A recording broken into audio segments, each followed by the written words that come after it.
Hello students, the next topic is CFT, that is crystal field theory for tetrahedral complexes. Tetrahedral complexes के लिए CFT क्या होगी, आइए check करते हैं। जिस तरह से हमने ऑक्टाहेड्रल में सबसे पहले लिए थे मेटल्स डी ऑर्बिटल, एक बार फिर से हम लिख लेते हैं मेटल्स डी ऑर्बिटल। मेटल के पास प्रेजेंट होते हैं वैकेंट डी ऑर्बिटल, तो ये है metals D orbital. Okay students, metals D orbital के पास में लिगेंड के ऑर्बिटल अप्रोच करेंगे कोऑर्डिनेशन बॉन्ड बनाने के लिए। तो जैसे ही लिगेंड के ऑर्बिटल अप्रोच करते हैं तो उनमें ऑर्बिटल में रिपल्सन होगा और रिपल्सन से उन ऑर्बिटल्स की एनर्जी क्या हो जाएगी, इंक्रीज हो जाएगी। तो हमने यहाँ पर शो कर दिया increased energy of metals D orbital. Energy increase होने के साथ साथ यहाँ पर एक काम और हो रहा है कि सबकी एनर्जी एवरेज भी हो जाती है, क्योंकि एनर्जी बढ़ेगी तो सारे मॉलिक्यूल में मिक्सिंग होगी, तो सभी ऑर्बिटल्स की एनर्जी भी मिक्सिंग की वजह से सेम हो जाती है। So we can write here average energy d orbitals.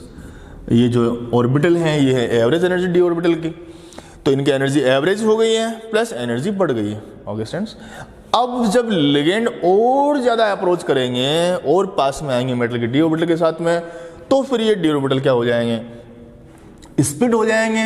और ये किस तरह से इसमें स्प्लिटिंग हो जाती है टेट्राहेड्रल कॉम्प्लेक्सेस में, तो आइए चेक करते हैं।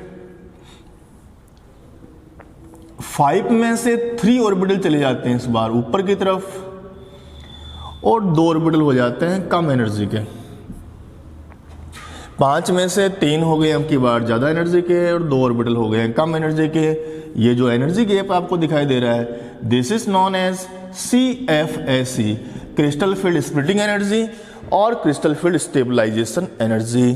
This is represented by the symbol delta and this time T, क्योंकि ऑक्टाहेड्रल कॉम्प्लेक्स में हमने रिप्रेजेंट किया डेल्टा O से, अब ये रहेगा delta T for tetrahedral complexes, क्योंकि टॉपिक चल रहा है CFT फॉर टेट्राहेड्रल कॉम्प्लेक्सेस, तो ये रहेगा डेल्टा T।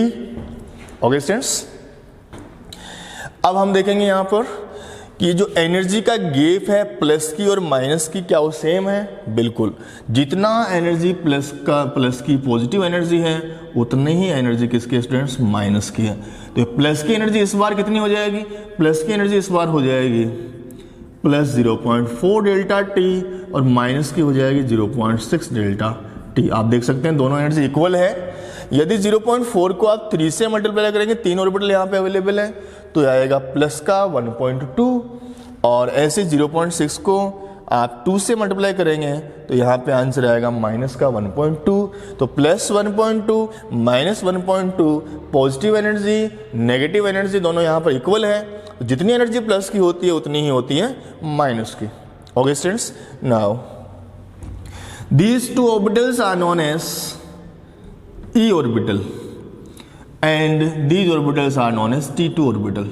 जनरली यहाँ से G हट जाता है। ऑक्टाहेड्रल में आपने देखा कि जो 2 ऑर्बिटल बचे हुए थे उनका नाम होता है EG ऑर्बिटल, और जो 3 ऑर्बिटल थे उनका नाम होता है T2G ऑर्बिटल, और यहाँ पर सिर्फ 3 ऑर्बिटल जो है उनको हम बोलते हैं T2 ओनली, और 2 ऑर्बिटल है उनको हम बोलते हैं E ओनली। तो यहाँ से G कहाँ चला गया ये हम चेक करते हैं।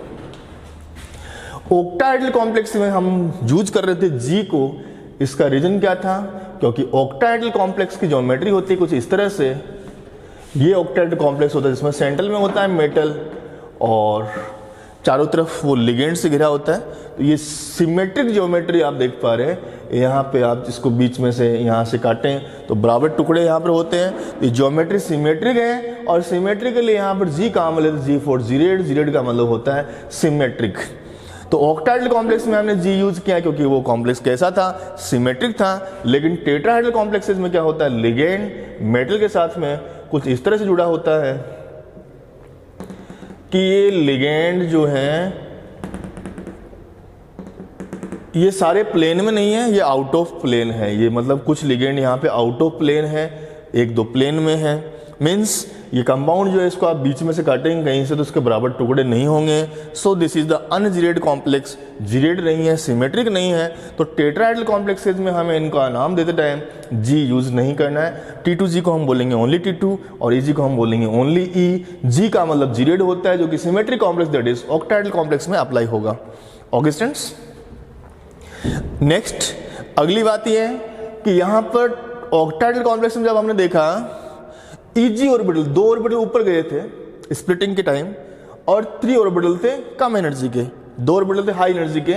लेकिन टेट्राहेड्रल कॉम्प्लेक्स की स्प्लिटिंग में आप देख पा रहे हैं टेट्राहेड्रल में क्या है, स्प्लिटिंग में 3 ऑर्बिटल हो गए हाई एनर्जी के और 2 ऑर्बिटल हो गए हैं लो एनर्जी के। तो इसका क्या रीजन है, 3 ऑर्बिटल ज्यादा एनर्जी के और 2 ऑर्बिटल कम एनर्जी के। इसका रीजन क्या है आइए हम चेक करते हैं।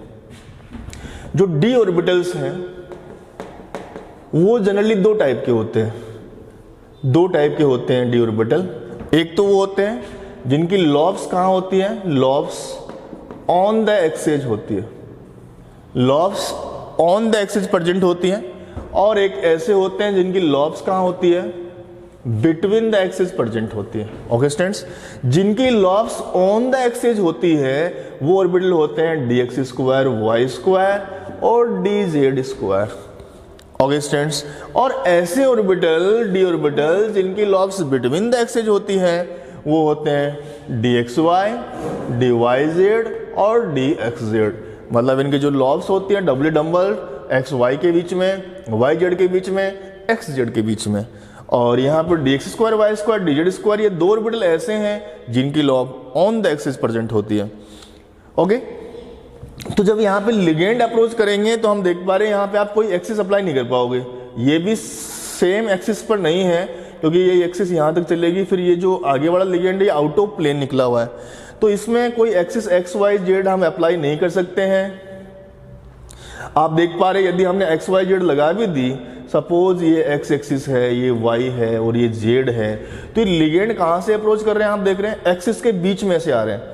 लिगेंड टेट्राहेड्रल कॉम्प्लेक्सेस में कहाँ से अप्रोच करते हैं, इन टेट्राहेड्रल कॉम्प्लेक्स, टेट्राहेड्रल कॉम्प्लेक्सेस के फॉर्मेशन के टाइम लिगेंड कहां से अप्रोच करते हैं, बिटवीन द एक्सेज अप्रोच करते हैं, एक्सिस के बीच में से अप्रोच करते हैं, कोई भी लिगेंड एक्सिस के ऊपर नहीं होता।